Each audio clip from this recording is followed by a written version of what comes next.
Hello, I'm Dr. Alexander Jacob, and the topic of my discussion today is Alfred Rosenberg and the National Socialist ideology. It should be obvious to all that whereas Marxism has pretended to be a major ideological revolution relying on the dialectical tour de force of Karl Marx's work, the major opponent of Marxism in the 20th century, National Socialism, has hitherto been mostly dismissed as an ad hoc, an opportunist, racialist movement with no serious intellectual foundations at all.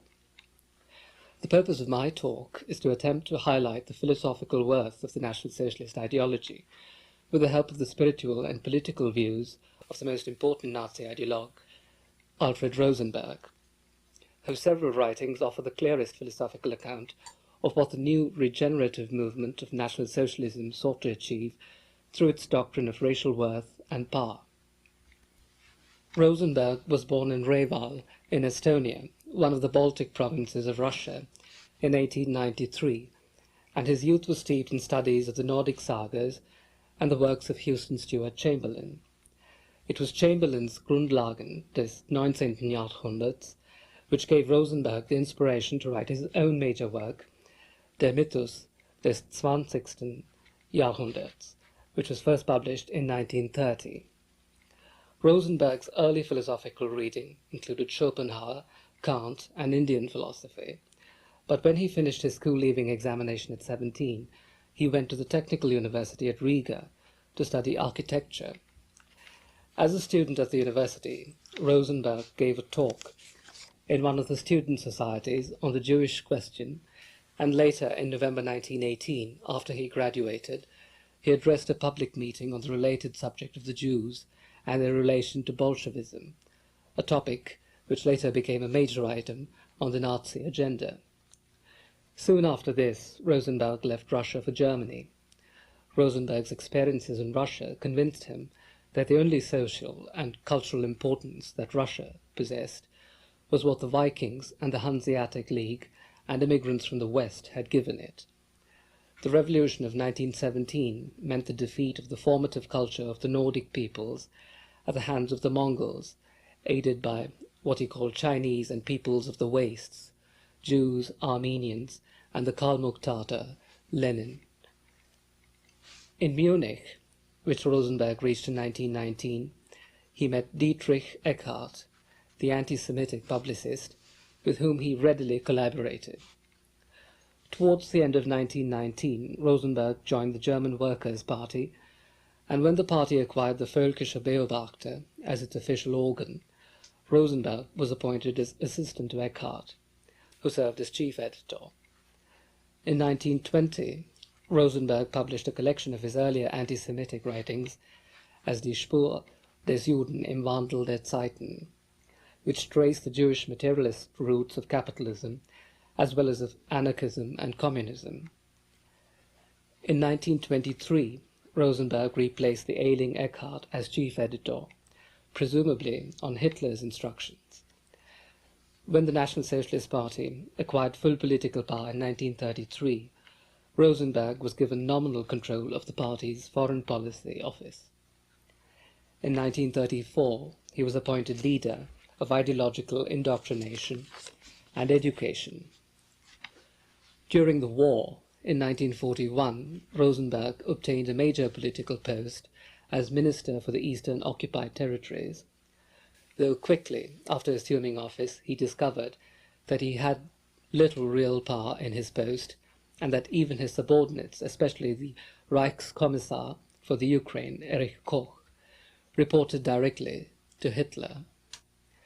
Rosenberg's personal knowledge of Russia might have helped Hitler if the latter had trusted his intelligence, for Rosenberg, unlike the other Nazi leaders, realized that Russia could be won only by using particularist forces against the Muscovite core, overcoming it by means of alliance with the subjugated ethnic groups. Rosenberg's advocacy of leniency to the conquered Russian populations was also negated by the harsher methods which Koch carried out independently of Rosenberg's instructions. However, Rosenberg did not offer to resign from his office until October 1944, and his letter of resignation was not replied to by Hitler. Rosenberg continued a nominal political career until the end of the war, when he was arrested by the Allies. At Nuremberg, he was condemned to death for his collaboration in the indicted atrocities of the last years of the war, and was hanged on the 15th of October, 1946. The ideological foundations of Rosenberg's political doctrine are borrowed in large part from the biologically based cultural views of Houston Stewart Chamberlain. So we may pause to consider briefly Chamberlain's views of race and Western cultural history. Chamberlain's racial ideals were to a large extent influenced by his biological training. His theory of the primacy of Gestalt, or form, in all organic forms of life was akin to that of Goethe's, and contributed to his notion of the independence of individual racial forms, which had only a limited capacity for variation, in that they could be either improved through favorable interbreeding or deteriorated by crossing with different racial types, or even by the acceptance of alien spiritual and intellectual values. Chamberlain identified as the foundations of the Western civilization the Jews, the ancient Greeks and Romans, and finally the modern Teutons. Of the modern European peoples, the Teutons are indeed the most vital, and its duty to the world is to preserve itself uncorrupted by the essentially alien Jewish element, which has indeed constituted an unhealthy intrusion in Western culture. For the Jewish element in Western civilization has been consistently marked by a stunted lack of spirituality. As Chamberlain put it, the Indo-Europeans, by purely religious ways, had attained to conceptions of an individual divinity that were infinitely more sublime than the painfully stunted idea which the Jews had formed of the Creator of the world. Chamberlain's metaphysical notions are indeed based on a transcendental idealistic philosophy, which considers the Godhead as being utterly beyond the reach of empirically oriented consciousness. The difference between the Indo-European and the Jewish conception of God is indicative of the difference between the two races. God for the Indo-Europeans is the highest development of the individual will in its effort to surpass its individuality. As he said, the uplifting will, this corresponds precisely to the conceptions which we used for the rise of the God idea, from the knowledge of man of his humanity, and from the indismissible voluntary need from this for something superhuman which may lead and control the uplifting will. Chamberlain points to the ancient Indian conception of the Godhead as the purest in the history of man, since it represents the transcendental in a consummate manner. As he expressed it, as soon as the ancient Brahmins have reached the original forms of thought, they seize them from there with a fervour which works almost fiendishly, in this respect that an excess of will always clouds the purity of knowledge. Nevertheless, they succeed precisely in the excess of their longing desire to accomplish something unique and eternal, the understanding, conception, and creation of the two forms of thought, man and God, and indeed at the same time as perfectly abstract conceptions and as such living experiences that they determine the direction and content of all being. By contrast, the Jewish religion has from the beginning been a system of laws, and revealed not a trace of metaphysical understanding. Where the will has enslaved the questioning understanding, there can be no other view of life than the materialistic. Chamberlain contrasts the pure metaphysical idea of the Godhead in the Upanishads with the historical form of the Jewish Yahweh. As he said, Jehovah is really nothing else but an old Jew, provided with enormous willpower and good intellectual gifts, but thereby wrathful and vengeful, and lacking in many respects the simplest moral concepts. He allows every deception, every plunder and carnage, as long as this serves his little chosen people, or one of his special favourites. He is without any feeling for inborn human value and inborn merit. In the case of Jehovah, Goethe's quotation comes spontaneously to mind. As one is, so is his God. Therefore was God so often ridiculed. The lack of mythological power in the Jewish mentality, as well as its lack of metaphysical vitality, is pointed to by Chamberlain in his consideration of the early history of the Jews in Chaldea. He declares that the Jews have clearly been guilty of reducing every symbolic myth that they received from the Sumerians, amongst whom they lived, to the superficial progress of a historical narrative. Chamberlain gives as an example of the limitations of the Jewish mentality the treatment of the symbolic creation myths of the Sumerian people as mere history in the Bible. As he said, the fantastically scientific ideas in the Genesis concerning the origin of the organic world, the profound myths of the fall of man, the theory of the development of man up to the first organization of society, which was originally the mythical and symbolical conception of an imaginative people, probably the Sumero-Akkadians, all that become history in the hands of the Jews, and thereby it at the same time lost all significance as a religious myth. For the myth is elastic, inexhaustible, whereas here a simple chronicle of facts, an enumeration of events lies before us. That is materialism. With this view of religion, only practical ends are pursued, no ideal ones. The difference between the Indo-European and the Jew is, in the final analysis, one of character, the latter being devoid of all true religious feeling, so that the original unity between religion and natural philosophy that existed among the Indo-Europeans was, under the influence of Jewish ways of thought, substituted by an opposition between the two realms. As Chamberlain put it, the division between religion and science is the acknowledgement of an official lie. This lie, which is vitiating the life of the individual and society, derives solely from the fact that we Indo-Europeans have stooped so low as to accept Jewish history as the basis and Syro-Egyptian magic arts as the crown of our supposed religion. The most outstanding characteristic of the Jew is the absolute lack of every metaphysical emotion, every philosophical capacity. It is therefore always a question of outward experience, not of inner. The conceptions are always thoroughly concrete, material. Christianity, which may have been due to the teachings of a non-Jew, was also tainted by its Semitic context. As he said, whoever lived in the Jewish intellectual world was bound to come under the influence of Jewish ideas. And though Christ brought a new message, yet the personality, the life, the message were nonetheless chained to the fundamental ideas of Judaism. However, Christianity was redeemed by its adoption by the Hellenic mind, which saved Christianity from the fate of becoming a mere annex of Judaism, since this Indo-European mentality gave it mythical, that is, inexhaustible significance and charm, quickened it with the deepest symbols of the Indo-European mind, and made it a sacred vessel for the secrets of the human heart and the human brain. The Jews, on the other hand, are characterized by egotism, rationalism, and materialism, and as he said, wherever the Semitic spirit has breathed, we shall meet with this materialism.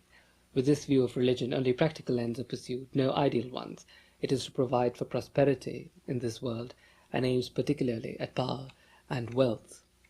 Devoid of any true metaphysical intuition, the Jews are also sociologically inclined to capitalism, democracy, social mobility, and modernism. In fact, democracy is the typical product of the Semitic mind, which cherished the idea of equality, whereas, as Chamberlain reminds us, Indian philosophy is aristocratic to the core. It knows that the highest perceptions are accessible only to the chosen, and that the chosen individual can only be trained if he has specific physical, racial qualifications.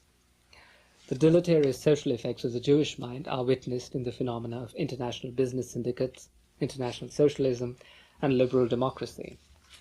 All of these effects threaten the spirit of the Aryan, who is characterized by Innerlichkeit and inner spiritual and intellectual freedom. Unfortunately, present-day Europe has already granted the Jews an undue power. As Chamberlain said, we live in a Jewish age. This alien people has become precisely in the 19th century disproportionately important, and in many cases actually a dominant constituent of our life.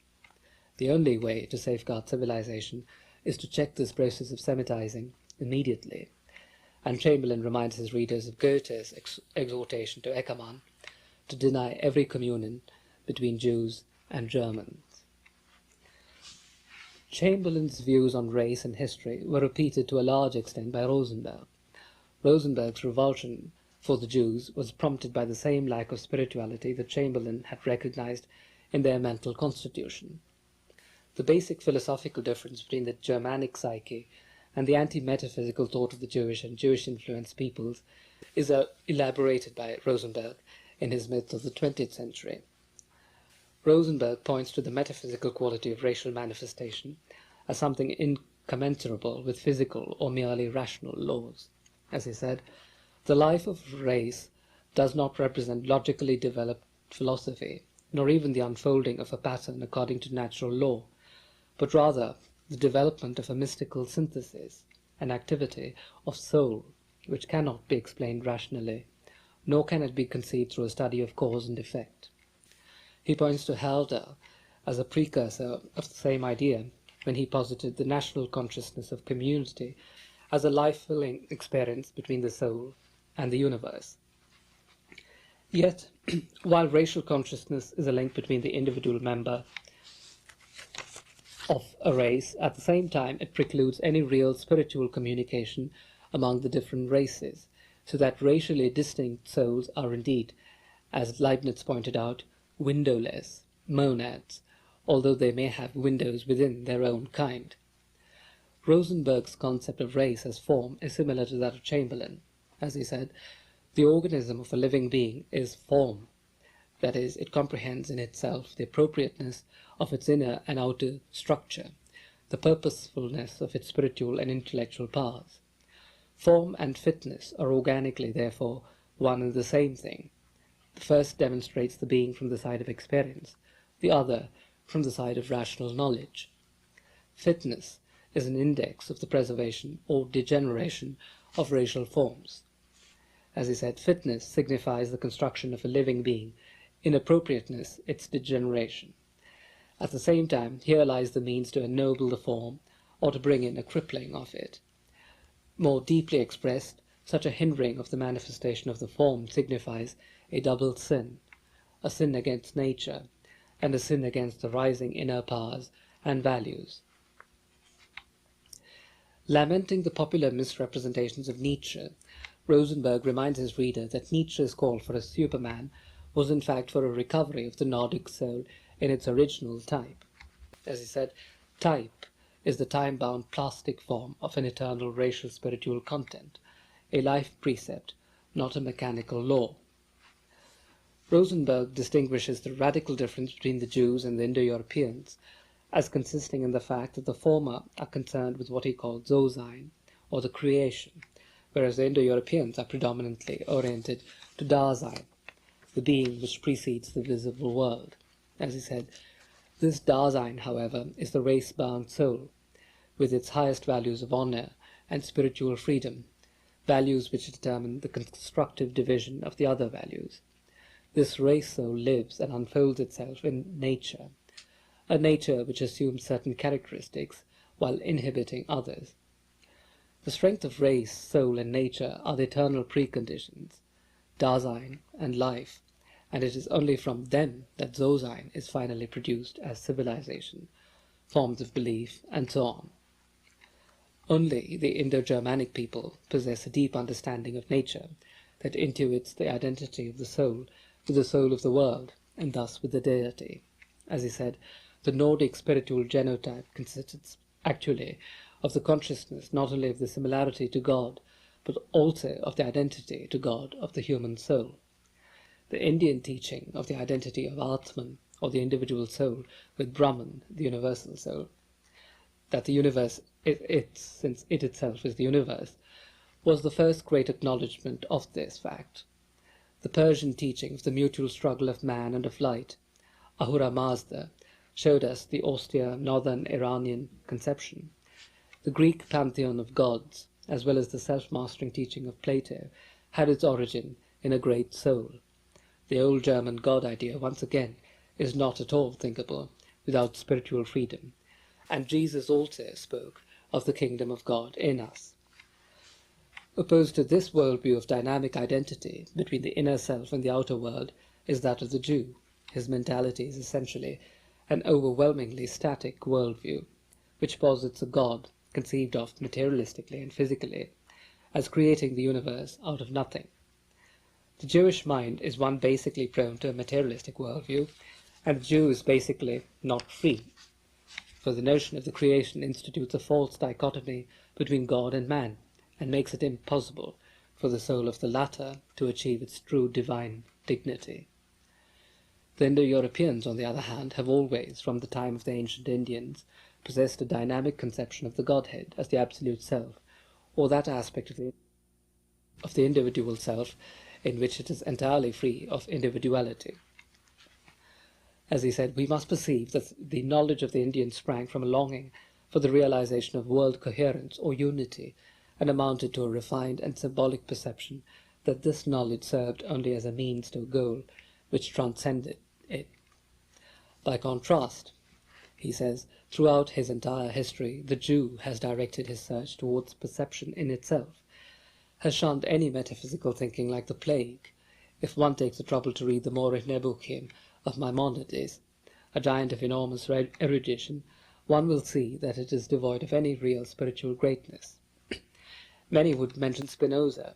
However, according to Jowett, it is no longer doubted that Spinoza's entire thought was indebted to the spirits of two men, Descartes and Giordano Bruno. As a true Jewish technician, he succeeded in carrying out the feat of bringing these opposites together under a common denominator, and combining them in a calculated system. That he could do this shows that he understood neither of them. Only a race that possesses a slave morality, such as the Jewish, could evolve a religion that is constituted essentially of a system of laws, and the Jewish institutions too reflect their lack of a higher spiritual orientation towards God. The Germanic race, on the other hand, with its concept of the dynamic relation between God and man, allows it to cultivate the noble virtues of honor, courage, and duty. Rosenberg defines culture as form of consciousness of the vegetative vital aspect of a race, and the task of the nation is to stem the tide of alien forms of government, such as democracy and communism. The essence of the present world revolution lies in the arousal of racial types, not in Europe alone, but in the entire globe. This arousal is the organic counter-movement against the last chaotic outlets of liberal economic trade imperialism, whose objects of exploitation fell, through doubt, into the trap of Bolshevistic Marxism, to fulfill what democracy had begun, the eradication of race and national consciousness. Only when a state is racially, that is spiritually, regenerated can it produce true culture, such as preeminently the Wagnerian, free of the popular contaminations of inferior artistic forms which democracy encourages.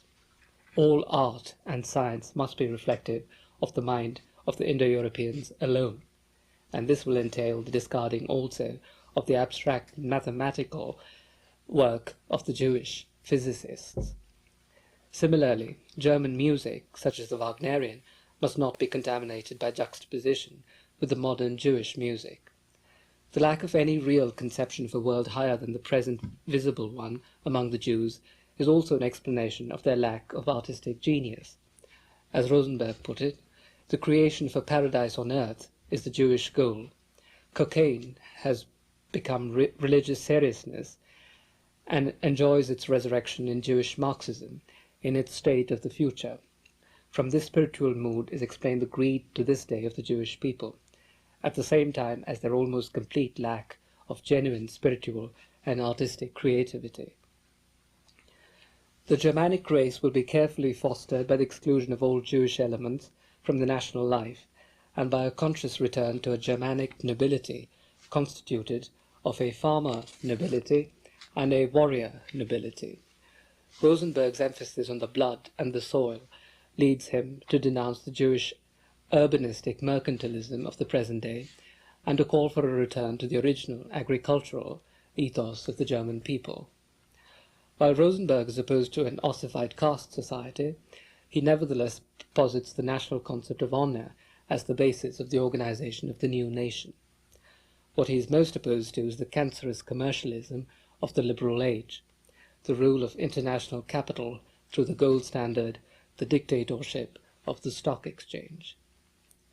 Needless to add, the genuinely Germanic nation can arise only on the eradication of the existing socio-religious foundations of Semitic mythology, including that of Pauline Christianity, which posit an unnatural cleft between God and the creation.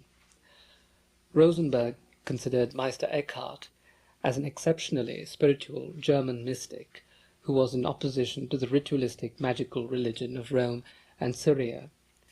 Eckhart was perhaps the first to succeed through his doctrine of spiritual freedom and honor in reawakening the Nordic soul, so that, as he declared in his Mythos, from the teachings of this great soul can and will the German faith be reborn.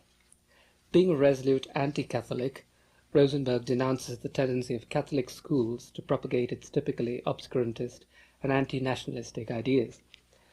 The Protestantism of Luther, too, had achieved only a partial dissociation from the Roman Catholic Church, since it continued to accept both the Old Testament and Pauline Christianity as religious models. To counter such deleterious trends, nationalistic education must establish the fact that it is not Christianity which has brought us civilization, but that Christianity has to thank Germanic character for its lasting values. This is the reason why the National Socialists sought to replace denominational instruction in schools with racialistic education. Thus the Germanic religion of the Teutonic state must ultimately rest on its own mythology, dating back to the Eddas, where the drama of the universe is ruled in the order of the gods as in that of men by the notions of honor and ideal justice. The economic policies of the National Socialists were to be based on the primal concerns of race and the land, rather than on international interests, as in the detested Jewish Marxism. Marxism was indeed not an economic movement at all, but an attack by its Jewish founders on the peoples of Europe. As Rosenberg put it, Marxism was generally not an economic struggle, but an avowed power and cultural struggle against all the people of Europe. This enormous world fraud became totally possible only through the fact that, in the course of the 19th century, the leadership both of the people exploiting capitalism and of Marxism found itself in the hand of representatives of one and the same people, the Jews. Russian communism, too, is largely a product of the Jewish element in Russia, and was facilitated by the fact that Russia has a predominance of Mongol racial features in its national constitution. Against the communist denunciations of property as theft, Rosenberg defends property as permissible, so long as it is the residue or result of labor. All possessions that result from anything but productive and creative activity are contemptible and representative of money for the sake of money. As Rosenberg put it, one does not therefore have to conduct a struggle against possession as such, but to bring about a sharpening of conscience, of the consciousness of honor, and of the conception of duty in accordance with the values of the German character, and to support this attitude with legal enforcement. This is in stark contrast to the democratic dream of possession. As he put it, in the case of a German who always ties ideas of right and ideas of honorable trade and duty, rightful possession is not difficult to establish, whereas, in the case of the conception of possession of democracy, the men who should have remained in prison or been hanged on the gallows travel in the finest evening dress to international economics conferences as representatives of the so-called free democracy. The principal evil that the National Socialists were combating was the shameless mastery of money that the Jews had initiated. This dictatorship of the stock market, which has resulted from the veneration of profit as the highest value, will be overthrown only when the Germanic concept of honor becomes the representative of a new, noble race. The Indo-European worldview, and particularly the Germanic, is based on the racial foundations of honor and fidelity, which consolidate the national cultural progress of the European peoples, while the Jewish commercial mentality works destructively on the real Faustian conquerors of the world in a supranational and exploitative way, through the stock exchanges of the world. Indeed, the First World War was the most recent manifestation of the Jewish power of disintegration, as acknowledged by Theodor Herzl, the founder of Zionism himself, in a diary entry of June 1895. though it was in fact the French Revolution which had first begun the systematic destruction of racial worth through its glorification of vulgar democracy and its inauguration of the rule of financial interests through the stock exchange under the deceptive name of liberalism. Later, the German socialism of Weitling was falsified into plutocratic communism by the Jews, Marx and Lassalle. As he said, a mass which could have no idea of the worth of the personality let itself be gifted with the ideal, or so-called ideal, of a depersonalized world, and did not know that this was only a gleaming, empty phantom. The destructive work of the Jews who operate from their financial strongholds can be countered only by a racial renewal and a revival of the aristocratic racial heritage of the Indo-Europeans. The political ideals of Rosenberg, like those of Hitler, are not surprisingly characterized exclusively by the primacy of race and racial honor as the foundation of the new state. For example, Rosenberg transforms the ideal of freedom, so important in idealists like Fichte, into a race-bound ideal. As he said, a genuine organic freedom is possible only within such a racial type. Freedom of the soul, like freedom of personality, is always form. Form is always plastically limited. This limitation is racially conditioned. This race is, however, the external form of a certain specific soul. Rosenberg champions the German law based on honor against the Roman law, which lent itself to capitalistic self-interest. In his essay Der Deutsche Ordnungsstaat, Rosenberg returns to the social system of Teutonic medievalism to descry the first characteristic formation of the German state. As he put it, not an impersonal official hierarchy, nor a Caesar who felt himself to be a god hovering at an unapproachable distance, realized itself as the state conception of the German man, but the personal relationship between liege lord and vassal became the most important element of the life form. Wherever this relationship was alive, wherever relationship of a personal oath and duty existed, there was Germany strong. Where, however, abstract theories began to rule, there was Germany inwardly worn down.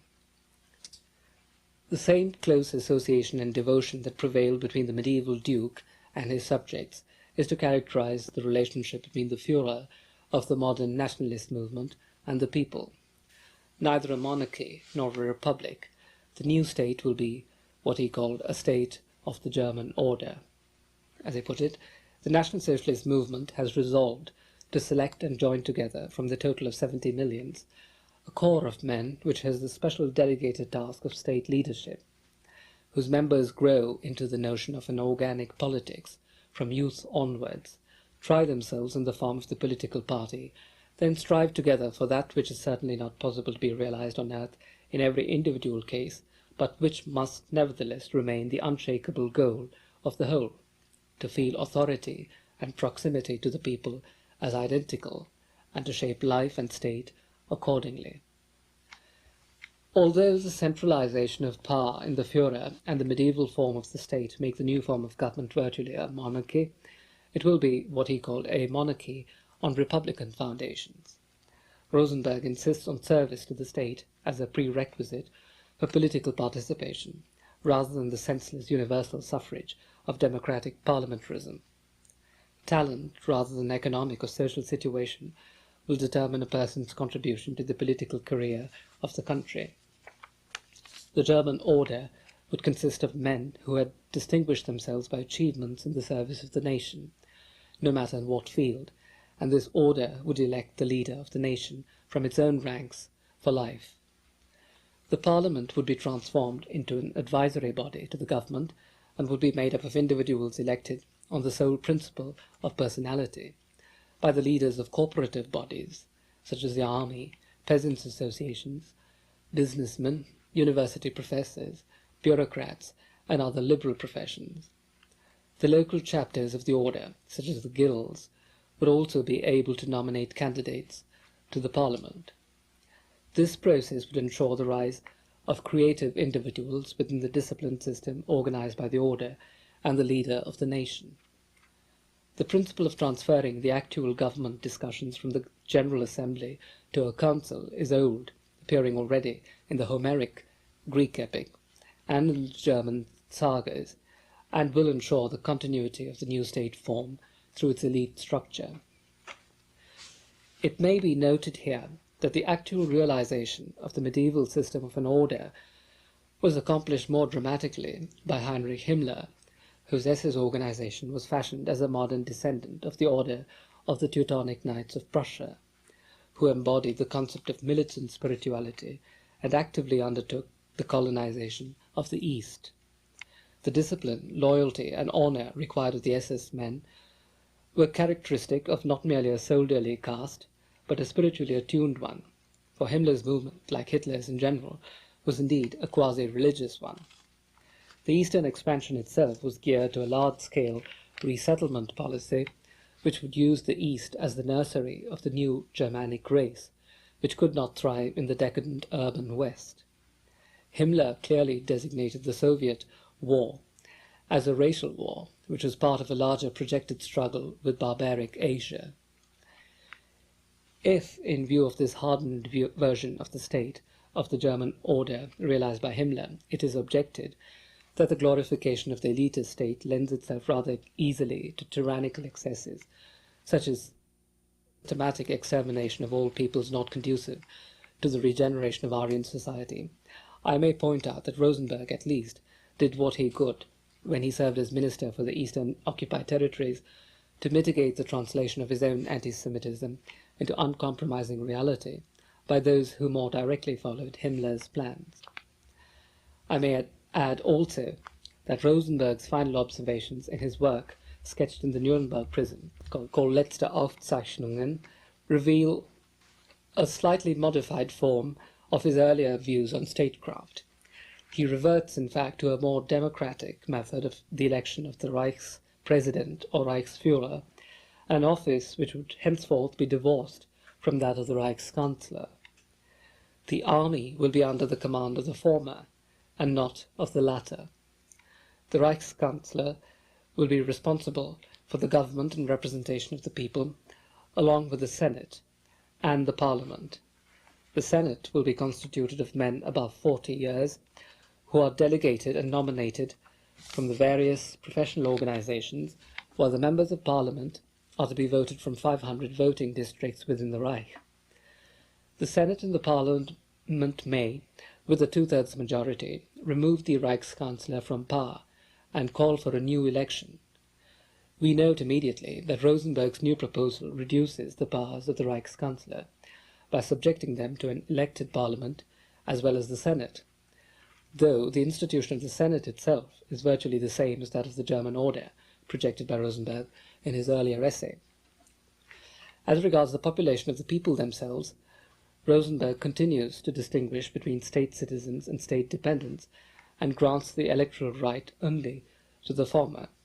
This preliminary selective process of state formation will ensure sound leadership, independent of other special powers such as the financial. Both state citizens and state dependents, however, are equal before the law, so that a feeling of inferiority may be avoided among the latter. Rosenberg also criticizes in particular the arbitrary police imprisonments during the Reich. The media, he says, are to be under full supervision of the state and will not allow the sensationalism of private presses. All parties will be granted journalistic organs that may be controlled by their own personnel. These parties will also be granted freedom of meeting and expression, though they should, in the first place, avoid forming themselves on the basis of class or religious interests.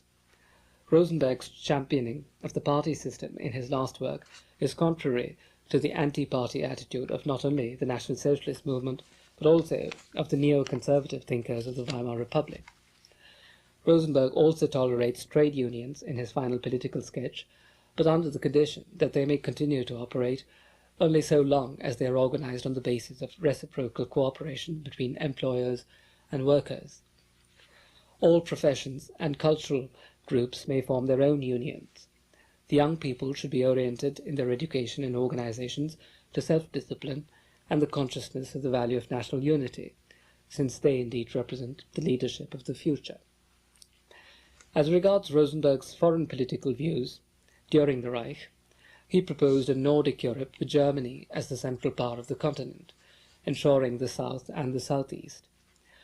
The northeast and the west will be secured by the Scandinavian countries, along with Great Britain. The new European organization should thus not be that of the so-called United States of Europe, proposed most notably by the leader of the Pan-Europa movement, Count Nikolaus Coudenhove-Kalergi, since it is a democratic invention based on the exploitative system of the Jewish international finance, but rather it should be a hierarchically reorganized Germanic empire. As Rosenberg points out, the German Reich has sought during the Second World War to enter into its old European mission, and show in the 20th century that the attitude of the German Reich in the early Middle Ages was no accident, but a necessity not only because the Germanic Teutonic power developed itself into fullest elevation, but also because of the knowledge that if Europe wished to preserve its independence, this was to be made possible only through an organizing power on the European continent itself. The other major European power, France, is clearly under the spell of the Jewish financial rule and bent on destroying the European idea. The National Socialist desire for the rebirth and reorganization of Europe is based on the racial and cultural principles of the German people, who have preserved and developed the European spirit to its fullest flower. The newly organized Europe will not continue the old imperialism of England and France, but work in a truly federalistic way which grants autonomy to the several national cultures, even those of the East, while maintaining the leadership therein. It may be mentioned here that Rosenberg, like many of the National Socialist champions of the Nordic race, considers all civilization to have arisen originally from the infusion of the Nordic blood into the more southern races from India to Persia to Greece and Rome, and that it is the duty of the Nordic races, especially German and British, to rule the world together, the former on the continent and the latter overseas. Rosenberg does not take into account the fact that the intellectual tradition of the Mediterranean Aryan races, especially the Indian, is indeed much more antique and more metaphysically developed than the more warrior-like historical tradition of the later Nordic races, and that it is perhaps precisely the lack of such a strong development of intellectual and spiritual tradition among the Nordic races that has contributed to the deterioration of these races under the influence of the Semitic religions, which succeeded in rapidly eradicating the original Nordic pagan spirit in Europe. At any rate, it will be evident to all interested at present in the question of European reorganization that only an initial internal reorganization of the German state can help the international reorganization of states that must follow.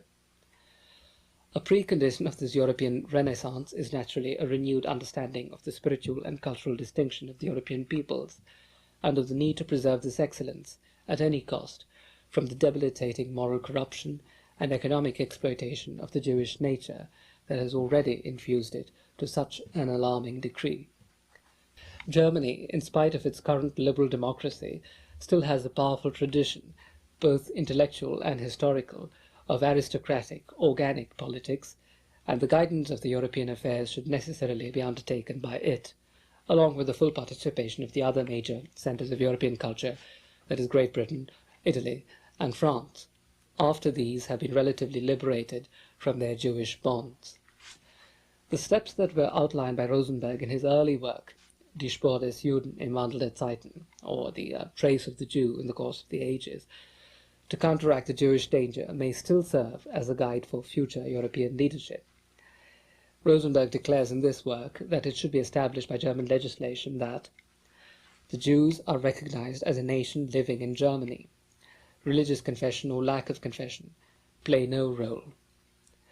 A Jew is one whose parents, whose father or mother, are Jews by nationality. A Jew is from now on one who has a Jewish spouse. The Jews do not have the right to indulge in German politics in word, writing, and action. The Jews do not have the right to assume state official positions and to serve in the army either as soldiers or as officers, for that work performance comes into question. The Jews do not have the right to be leaders in political and communal cultural institutions, such as theatres, galleries, etc., and to assume professor and instructor positions in German schools and universities. The Jews do not have the right to participate in political or communal test control, censorship, etc. commissions. The Jews do not have the right to represent the German Reich in economic conventions. They do not have the right either to be represented in the directorship of the state banks and the communal credit institutions. Foreign Jews do not have the right to settle permanently in Germany. Acceptance into the German state union is to be denied to them in all circumstances. Zionism must be powerfully supported in order to promote yearly a certain number of German Jews to Palestine, or in general over the borders. However, in 1941, Rosenberg altered his earlier views on the feasibility of a Jewish state as a solution to the Jewish question, since he doubted that the Jews could ever fulfill the political function of creating a state. The Jews must therefore be placed in reservations under police supervision. It was for this philosophically unchangeable attitude to the Jews that Rosenberg, in spite of the mitigations of his naturally more gentle temperament, was condemned at Nuremberg as a war criminal. But his trial did not alter his views on the radical importance of the Jewish question, and in spite of his criticisms of some of his fellow National Socialists, such as Dr. Goebbels and Heinrich Himmler, Rosenberg indeed remained to the end faithful to the National Socialist movement. He acknowledged that the National Socialist movement had succeeded in achieving during its short reign only an ideal, an organization, but had not yet become an organic form, which would continue its existence after the death of its present leaders. For that, it would require the cultivation of a common spiritual attitude and intellectual discipline in the nation. However, in spite of the personal shortcomings and differences which may have prevailed in the Reich, Rosenberg describes National Socialism in his last work as the European answer to the question of the century, meaning, of course, the Jewish international financial question, and the noblest idea for which the German could have volunteered his forces. Like other great ideas, National Socialism too has been overthrown at the end of the war, but as an organic phenomenon, it will be revived from a suffering post-war generation, especially from the healthy peasant blood, and will form anew the true German Reich.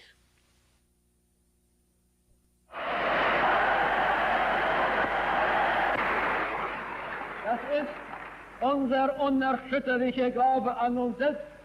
Das ist unsere Hoffnung auf die Jugend, gerade heute, die stürmisch vorwärts schreitend, einst berufen sein wird, das Werk fortzusetzen, das in den Sturmjahren der Revolte von 1918 in München gegründet wurde, der ganz Deutschland erfasste und heute schon in weltgeschichtlicher Bedeutung durch die ganze deutsche Nation verkörpert wird.